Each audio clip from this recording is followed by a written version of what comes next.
Whether they're in the wild or kept as pets, they're one of the UK's most loved mammals, with an estimated 0.8 million kept as pets, according to the Pet Food Manufacturing Association. Their status in the UK is common, with very little concern over their population size.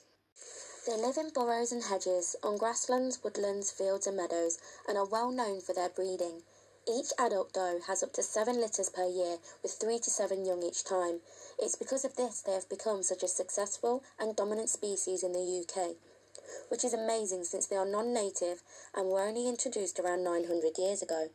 The British Wildlife Centre estimated in 2012 a population of 40 million, whilst the National Union of Farmers estimated 45 million.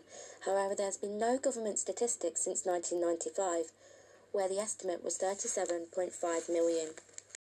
It's hardly surprising that due to these figures and their taste for plants and vegetables, that they are considered one of farming's biggest pests, which in 1953 resulted in a disease called Myxomatosis being introduced. The Nottinghamshire Wildlife Trust believe 99% of the rabbit population was killed within 2 years. Numbers have obviously risen since. We will be carrying out a footprint tunnel survey, which is a method commonly used for identifying small mammals. Obtaining physical evidence such as footprints helps to find out if the mammal in question is absent or present in the area. This method has been used by the People's Trust for Endangered Species and was used primarily to survey the presence or absence of hedgehogs all over the UK. However, it can't be used to estimate population density. To do this, we use occupancy analysis, which is commonly used in ecology and by hotels to calculate their occupancy rates.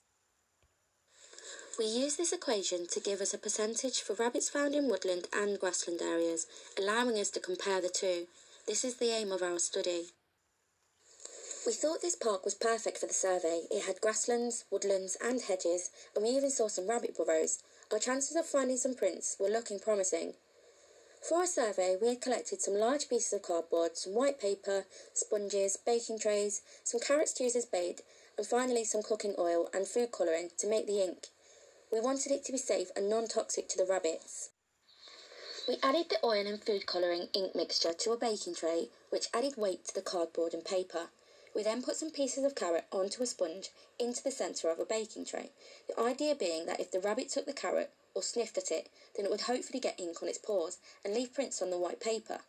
We did this 6 times. We chose 6 different locations, 3 were in the woodland areas and 3 were on the grasslands, so then we could make our comparisons later. We left them for 24 hours, but we also left a sign on each of them asking people not to touch the surveys because it was for an ecology project. The next day, we went back to the park to check the sites and to see if we'd found any footprints. At the first site we checked, we found some of the paper had been chewed and eaten, and at 2 of the sites we found evidence of small mammals such as mice, as we found tiny droppings on the paper and the cardboard.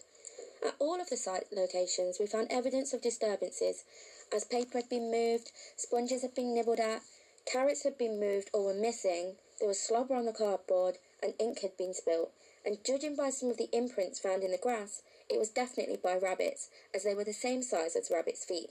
However, we didn't find any footprints on the paper or cardboard, unfortunately. They definitely had a nibble. Definitely. Definitely a footprint there. It wasn't until the last site we found this muddy rabbit print from one of the wooded sites. If we had gotten a better print, it would have looked similar to these. Using the occupancy analysis method from earlier, we can work out that since we find 1 print in the wooded area has 33% chance of finding a rabbit, compared to 0% chance for the grassland area. Based on these calculations, 1 in 6 places we surveyed had a presence of rabbits, when in fact all sites showed evidence of them, and we even saw some rabbits at the sites whilst filming. Therefore, we don't think it's a very accurate surveying technique. To improve the survey, we would have had more sites, perhaps 10 in each area, and we would have spread it over a period of around a week at least, just to give us some more figures. In conclusion, we feel this survey is better suited to hedgehogs as they are harder to detect and tend to live solitary lives in comparison to rabbits. Our conclusion is supported by a report by Yarnell in 2014, who concluded after extensive research, this presents a powerful approach for validating indirect methods in the surveys of mammals.